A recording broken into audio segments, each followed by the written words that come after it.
Hello everyone. तो कैसे हैं आप लोग? उम्मीद है आप लोग बिल्कुल स्वस्थ होंगे और अच्छे से पढ़ रहे होंगे। हम लोग प्लेन मिरर को स्टार्ट किए थे और प्लेन मिरर से रिलेटेड जो भी बेसिक कंसेप्ट था वो सिखाए थे। उस पर हम लोग कुछ बेस्ट प्रॉब्लम को देखते हैं और उसके बाद जो है स्फेरिकल मिरर को पढ़ें। जैसे सपोज कीजिए क्वेश्चन में कहा गया right coordinate of the image of given object.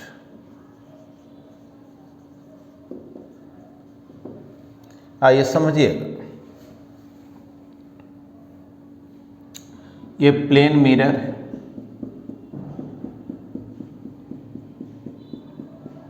ठीक है। प्लेन मिरर है और सपोज कीजिए ये एक्स एक्सिस है,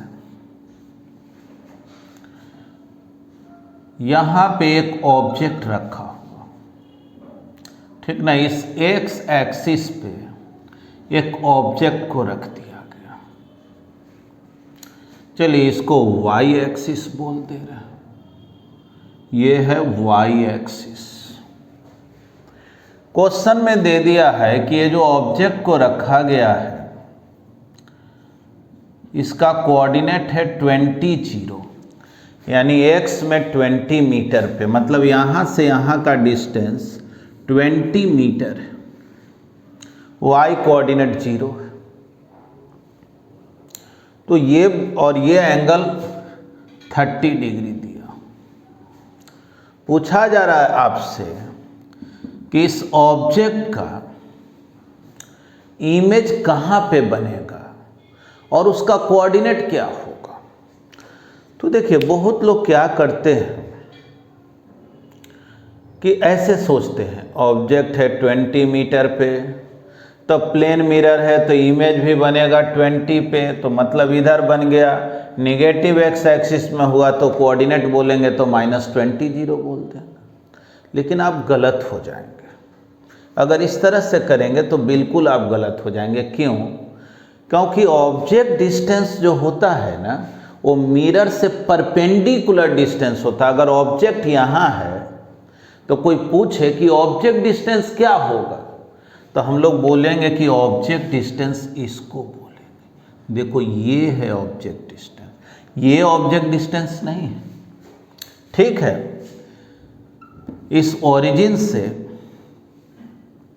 चलो इसको पॉइंट O बोल दे रहे हैं, इसको हम O डैश बोल दे रहे हैं। ऑब्जेक्ट को O डैश बोल दें, ओरिजिन को O बोल दें। इस ओरिजिन से 20 मीटर के डिस्टेंस पर रखा गया। लेकिन प्लेन मिरर से डिस्टेंस पूछा जाए तो ये वाला डिस्टेंस बोलना, ठीक। तो थोड़ा सोचो तो, ये 20 है और ये 30 है, जाहिर है परपेंडिकुलर हो गया। तो ये वाला डिस्टेंस कितना होगा? अगर इसको हम पॉइंट A बोले तो बोलो तो ये डिस्टेंस कितना? तो sin 30 यूज करें परपेंडिकुलर अपॉन हाइपोटेनस, यानी 10 मीटर हो गया। sin 31 में ये 10 मीटर हो गया, 20 sin 30 ऐसे भी सिंपल है, 10 मीटर हो गया। तो सोचो ऑब्जेक्ट डिस्टेंस जब 10 मीटर होगा तो इसका जो इमेज है ना, इसका जो इमेज है वो भी कहाँ पे होगा? 10 मीटर इधर होगा बैक में। रूल तो यही ना है, इसका इमेज भी जो बनेगा वो 10 मीटर पर बनेगा। अब आपसे जो है पूछा जा रहा है इस इमेज का कोऑर्डिनेट क्या होगा। तो सोचिए ये 10 मीटर ये भी हो गया, इमेज का कोऑर्डिनेट क्या होगा?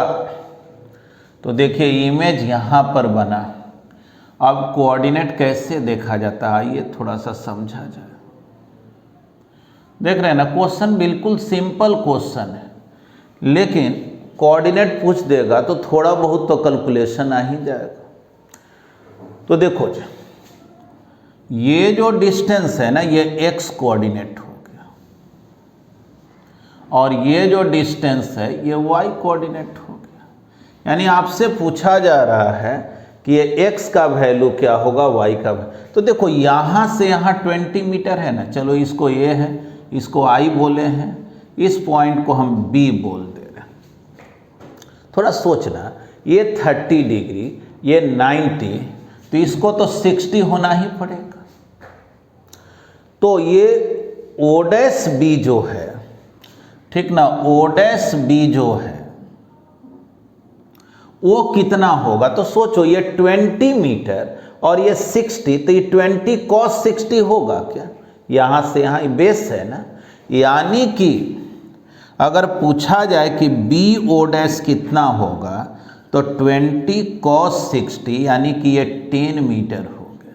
तो सोचो ये 10 मीटर और पूरा 20, तो x कितना हो गया? x हो गया 20 माइनस 10 यानी 10 मीटर। यानी इमेज का x कोऑर्डिनेट मालूम हो गया 10 मीटर होगा। अब हम लोगों को ये हाइट निकालना, तो इसमें क्या दिक्कत है? देखो ना, ये इस ट्रायंगल में O dash I B triangle में ये है 20 मीटर, ये 60 डिग्री, तो y हो गया 20 साइन 60, साइन 60 √3/2 10 √3 मीटर। यानी कि कोऑर्डिनेट ऑफ इमेज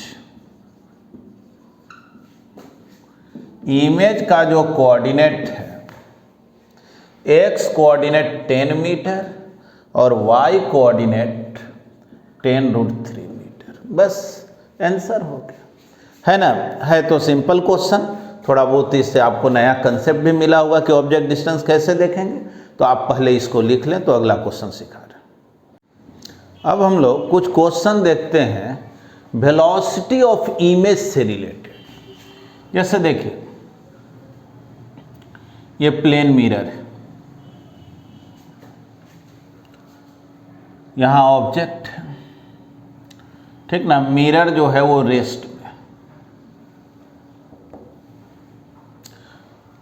कह रहा क्वेश्चन में कि ये ऑब्जेक्ट जो है इधर मूव कर रहा है 5 मीटर पर सेकेंड वेलोसिटी से। तब ये बतलाओ इमेज का वेलोसिटी क्या हो, ठीक ना, इमेज का वेलोसिटी क्या हो। तो देखो एक बात तो तय है ना कि अगर ऑब्जेक्ट दूर जा रहा होगा तो इमेज भी दूर जाएगा। और हम लोग पढ़े थे कि प्लेन मिरर का मैग्निफिकेशन 1 होता है। तो याद करो, मैग्निफिकेशन का मतलब ये भी ना सिखाए थे, under root velocity of image by velocity of object. तो जब 1 होता है तो उसमें जो ऑब्जेक्ट का वेलोसिटी वही इमेज का वेलोसिटी। यानी कि अगर कहा जाए फाइंड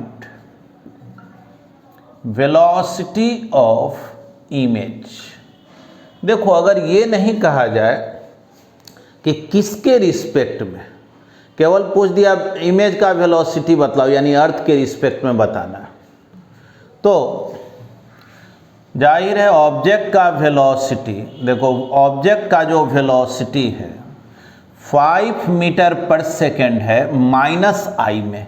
इस डायरेक्शन को हम लोग माइनस आई बोलते हैं, इसको प्लस आई, माइनस आई। तो इमेज का वेलोसिटी 5 मीटर पर सेकेंड ही हो गया प्लस आई। इसको याद रखना है, जब भी मिरर रेस्ट में हो तो ऑब्जेक्ट का जो वेलोसिटी होगा वही इमेज का होगा, बस डायरेक्शन एक दूसरे के अपोजिट होता है ना। अगर टुवार्ड्स और अवे जा रहा हो तब की बात कर रहे हैं। अब देखो, अब जैसे सपोज करो क्वेश्चन में ऐसे कोई कहते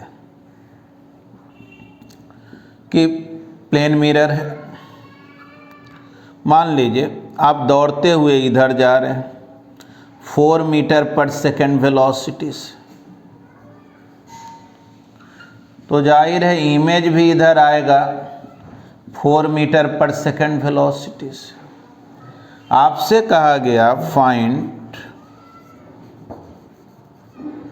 वेलोसिटी ऑफ इमेज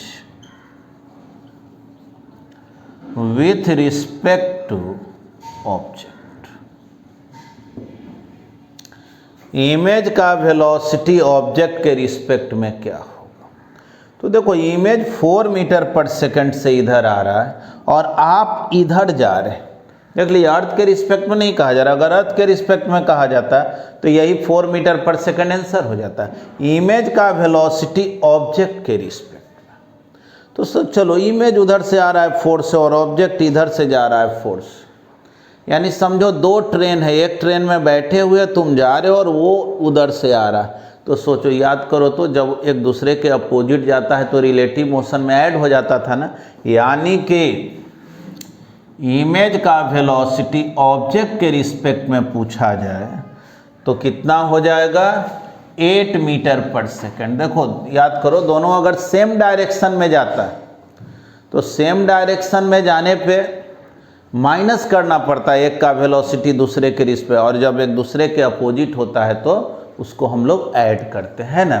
तो चलो इमेज का वेलोसिटी ऑब्जेक्ट के रिस्पेक्ट में कितना हो गया, तो 8 मीटर पर सेकंड होगा। चलो यहाँ तक तो हम लोग सीखे। अब देखें नेक्स्ट, ठीक ना। और एक चीज़ समझ ही रहे हो, तुम जा रहे हो इधर, इमेज आ रहा है इधर, तो अगर वेक्टर फॉर्म में इसी आंसर को लिखना रहता तो माइनस आई, इमेज इधर ही जाते ना नजर आता।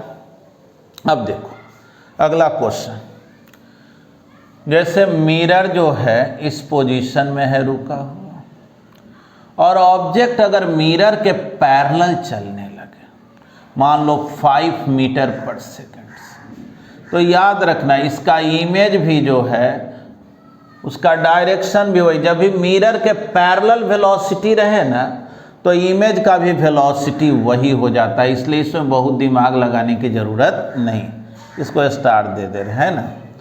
पैरेलल अगर रहे तो जो मैग्नीट्यूड और डायरेक्शन दोनों सेम हो जाता है, लेकिन अगर टुवार्ड्स रहे मिरर या अवे फ्रॉम द मिरर रहे तब डायरेक्शन एक दूसरे के अपोजिट होता है ना। जैसे इस क्वेश्चन में ऑब्जेक्ट का वेलोसिटी आई में है तो इमेज का वेलोसिटी माइनस आई में।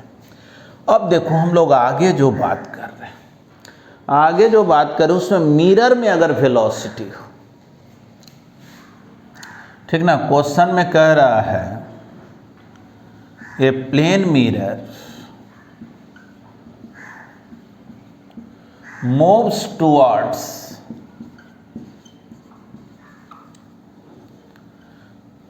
towards a stationary object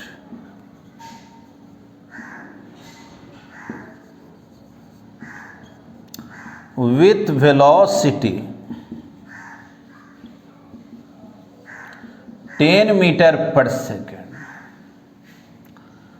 then find velocity of image। अब थोड़ा समझें,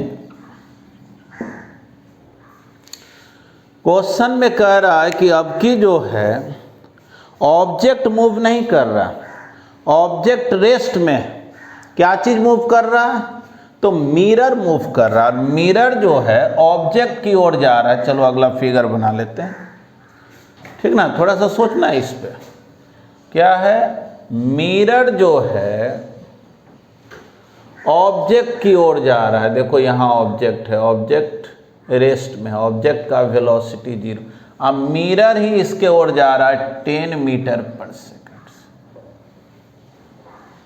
ये मिरर का वेलोसिटी है अर्थ के रिस्पेक्ट में। तो पूछा जा रहा है इसका जो इमेज बनेगा उसका वेलोसिटी क्या होगा, कैसे इसको बनाया जाए। देखिए ये तो हम लोग जान रहे थे कि मिरर जब रुका हुआ रहता है तो जो ऑब्जेक्ट का वेलोसिटी होता है वही इमेज का होता है, बस डायरेक्शन का फर्क होता है। तो इस तरह का क्वेश्चन जब मिले, जब मिरर रुका हुआ रहे, सॉरी मिरर में जब मोशन हो, तो स्टैंडर्ड मेथड क्या है। स्टैंडर्ड मेथड ये है कि आप मिरर में बैठ जाएं, यानी आप सोचिए कहाँ हैं, इस मिरर में बैठे हुए और देख रहे हैं ऑब्जेक्ट को। तो सोचो मिरर इधर जा रहा है तो आप जब मिरर में बैठ जाइएगा तो आपको लगेगा मिरर रुका हुआ है, ये ऑब्जेक्ट ही मेरे ओर आ रहा है।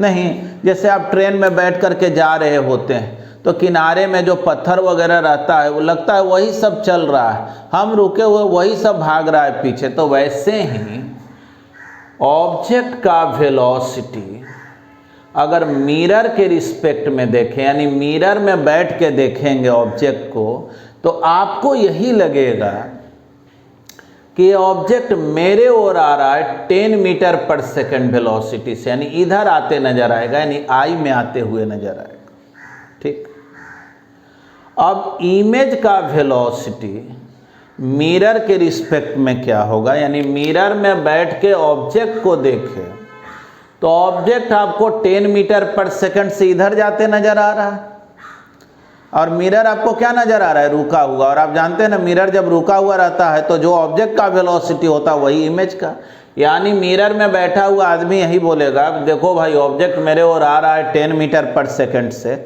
आई में, तो इमेज जो है वो 10 मीटर पर सेकंड से माइनस आई में, 10 मीटर पर सेकंड माइनस आई में, यानी कि इमेज का वेलोसिटी मिरर के रिस्पेक्ट में 10 मीटर पर सेकंड है, किधर है, माइनस आई में।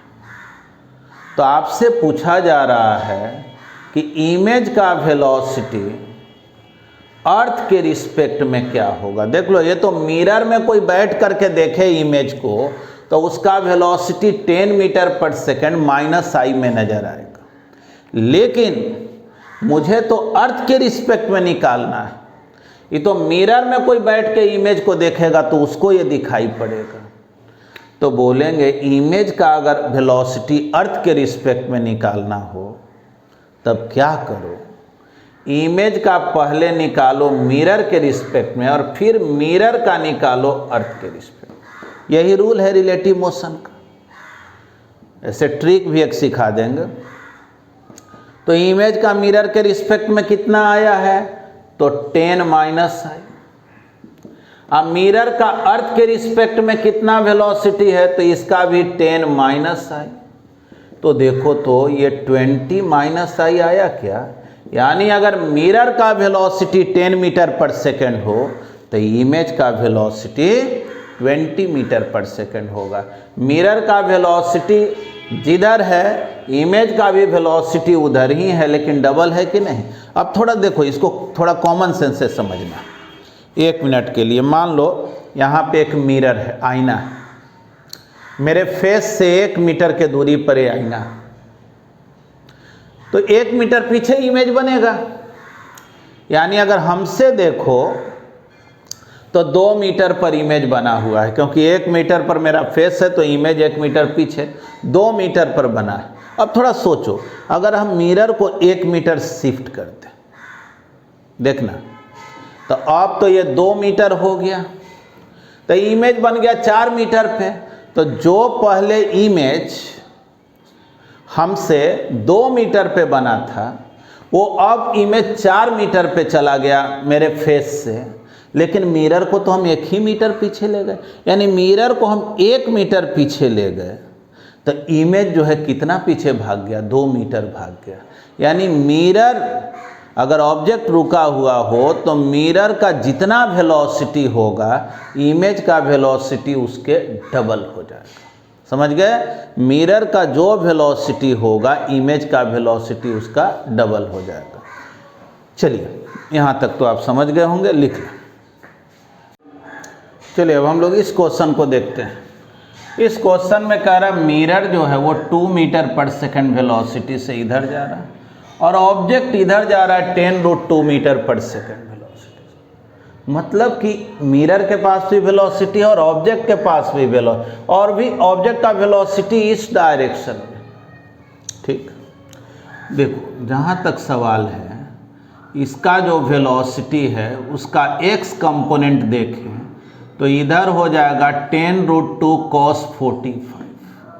cos 45 तो जानते हैं 1/√2 होता है, यानी 10 मीटर पर सेकंड। यानी आप माइंड में समझे कि ऑब्जेक्ट 10 मीटर पर सेकंड से इधर जा रहा है और इसका वेलोसिटी मिरर के पैरेलल इधर हो जाएगा 10√2 sin 45, यानी ये भी हो गया 10 मीटर पर सेकेंड। यानी ऑब्जेक्ट का जो वेलोसिटी है, थोड़ा समझना, ऑब्जेक्ट का जो वेलोसिटी है वो towards the mirror 10 metre per second है और parallel to the mirror 10 metre per second है। तो ये जानते हो ना कि पैरेलल टू द मिरर जो वेलोसिटी होता है उस पर कोई फर्क नहीं पड़ता, यानी इमेज का जो वेलोसिटी होगा वो 10 मीटर पर सेकेंड तो इधर होगा, क्योंकि y में 10 मीटर पर सेकेंड। अगर मिरर रुका हुआ रहता तो ऑब्जेक्ट 10 मीटर पर सेकेंड से इधर जा रहा है तो इमेज भी 10 मीटर पर सेकेंड से इधर जाता, लेकिन अब वो बात तो है नहीं, क्योंकि मिरर तो रुका हुआ है नहीं। तो फिर हमको पिछले क्वेश्चन जैसा सोचना पड़ेगा, है ना। तो सोचो, मिरर में बैठ के अगर ऑब्जेक्ट को देखो तो देखो ऑब्जेक्ट इधर से आ रहा है 10, अब मिरर इधर से जा रहा है 2। अगर मिरर में बैठ के ऑब्जेक्ट को देखोगे तो इसका वेलोसिटी 12 ना दिखाई पड़ेगा, यानी कि फॉर एक्स डायरेक्शन के लिए बात करें हम लोग यही बोलेंगे ऑब्जेक्ट का वेलोसिटी मिरर के रिस्पेक्ट में, यानी अगर आप मिरर में बैठ के ऑब्जेक्ट को देखेंगे तो ऑब्जेक्ट का वेलोसिटी 10 + 2, देखो ये दोनों एक दूसरे के अपोजिट में जा रहा है, समझो इस ट्रेन में बैठ के इसको देख रहे हो, यानी 12 मीटर पर सेकेंड आई में। मिरर में बैठा हुआ आदमी को यही लगेगा कि मिरर रुका हुआ और ऑब्जेक्ट मेरे ओर आ रहा है 12 मीटर पर सेकेंड से, तब उसको इमेज भी लगेगा। मिरर में बैठ के इमेज को देखोगे तो वो भी 12 ही उसको नजर आएगा, फर्क कितना होगा माइनस। यानी मिरर में बैठा हुआ आदमी बोलेगा कि देखो जी ऑब्जेक्ट मेरे वो 12 मीटर पर सेकंड से आ रहा है और इमेज भी मेरे वो 12 मीटर पर सेकंड से आ रहा है। देखो जी इधर इस डायरेक्शन को आई बोले तो इसको क्या बोले माइनस है, लेकिन ये तो उसके लिए बात हो गया ना जो मिरर में बैठा हुआ। लेकिन अर्थ पर बैठ करके जो इमेज को देखेगा, इमेज का वेलोसिटी अर्थ के रिस्पेक्ट में, तो रूल है इमेज का मिरर के रिस्पेक्ट में प्लस मिरर का अर्थ के रिस्पेक्ट। आप बोलो इमेज का मिरर के रिस्पेक्ट में कितना आया है 12 माइनस आई, अब मिरर का अर्थ के रिस्पेक्ट में कितना है तो 2 माइनस आई, मतलब कि 14 माइनस आई।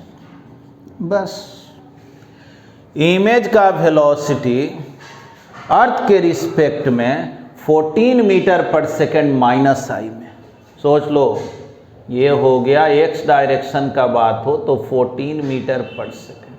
तब बतलाओ नेट वेलोसिटी ऑफ इमेज क्या हो, y में है 10 और नेगेटिव x में है 14, यानी इमेज का वेलोसिटी अर्थ के रिस्पेक्ट में बोल सकते हैं 14 मीटर पर सेकेंड माइनस आई और 10 मीटर पर सेकेंड जी। यही परफेक्ट आंसर हो गया। अब चाहिएगा इसी का मैग्नीट्यूड निकालें तो √14² प्लस 10²।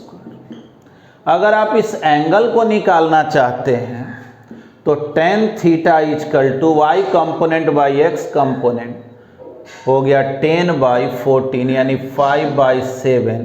थीटा का वैल्यू tan इनवर्स 5/7, यानी देख लो ये 45 डिग्री के एंगल पर है तो ये 45 नहीं आ रहा, ये कुछ और आ रहा है। तो ठीक है, प्लेन मिरर से रिलेटेड इमेज का जो वेलोसिटी का क्वेश्चन है, अब इससे ज़्यादा तो कुछ कॉम्प्लेक्स पूछने को है नहीं, है ना। तो आप इसको भी लिख लें। चलिए आइए हम लोग कुछ क्वेश्चन देखते हैं जो डेविएशन ऑफ लाइट रे से रिलेटेड है। याद कीजिए आपको पिछले क्लास में सिखाए थे कि दो प्लेन मिरर के बीच का एंगल अगर थीटा हो तो डेविएशन जो है वो 2π माइनस थीटा होता है ना। जैसे मान लो लाइट इस पर इंसिडेंट हुआ, टकरा के इस पे गया और फिर जो है यहाँ से ऐसे रिफ्लेक्ट हुआ, तो टोटल डेविएशन का फॉर्मूला 360 माइनस थीटा या 2π माइनस थीटा, यही हम लोग फॉर्मूला पढ़े। सपोज कीजिए क्वेश्चन में कहा गया कि दो प्लेन मिरर के बीच का एंगल क्या है ये मुझे नहीं मालूम, लेकिन लाइट रे जैसे इंसिडेंट हुआ और दोनों मिरर से रिफ्लेक्शन के बाद अपने अपोजिट में ऐसे चला गया, ठीक ना, ऐसे आया और खुद के ही पैरेलल ये रिटर्न कर गया, रिफ्लेक्ट कर गया फाइनली। तो सोचो जैसे कोई लाइट इधर जा रहा हो और अगर ऐसे चला जाए तो बोलेंगे ना लाइट इधर जा रहा था ऐसे चला गया, यानी डेविएशन 90 डिग्री हुआ। लाइट ऐसे जा रहा था और ऐसे अगर चला गया तो बोलेंगे डेविएशन 90 हुआ। अगर ऐसे चला गया तो बोलेंगे डेविएशन इतना हुआ, और एकदम अपोजिट में चला जाए तो डेविएशन 180 न हो गया। मतलब कि क्वेश्चन में अगर ये कहे कि लाइट एक मिरर पे इंसिडेंट हो रहा है और दूसरे मिरर से रिफ्लेक्शन के बाद अपोजिट में चला जा रहा है, तो इसका मतलब ये हुआ कि डेविएशन जो है वो 180 डिग्री हो गया, है ना। तो डेविएशन हो गया 180 डिग्री, और डेविएशन का फॉर्मूला क्या होता है 360 माइनस 2 थीटा, वही 2 पाई माइनस थीटा बोलो 180। तो देखो तो 2 थीटा 360 माइनस 180 180, यानी थीटा 90 डिग्री हो गया क्या। यानी अगर बीच का एंगल 90 डिग्री होगा तो लाइट एक मिरर पर इंसिडेंट होगा और रिफ्लेक्ट होने के बाद जब दूसरे पे जाएगा तो फाइनली जो रिफ्लेक्टेड रे होगा वो इंसिडेंट रे के पैरेलल होगा, केवल डायरेक्शन अपोजिट हो जाएगा। अब देखें, जैसे क्वेश्चन में कहा गया कि दो प्लेन मिरर, ठीक ना, दो प्लेन मिरर, लाइट जो है एक मिरर के पैरेलल, जैसे मान लो इस मिरर के पैरेलल लाइट इंसिडेंट,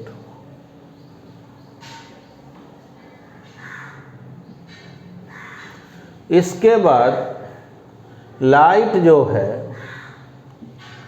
रिफ्लेक्ट किया और फाइनली जो रिफ्लेक्टेड रे है वो इस मिरर के पैरेलल चला गया। समझ लीजिए ये और ये मिरर पैरेलल है और ये मिरर पैरेलल। तो पूछा जरा बतलाओ थीटा का वैल्यू क्या।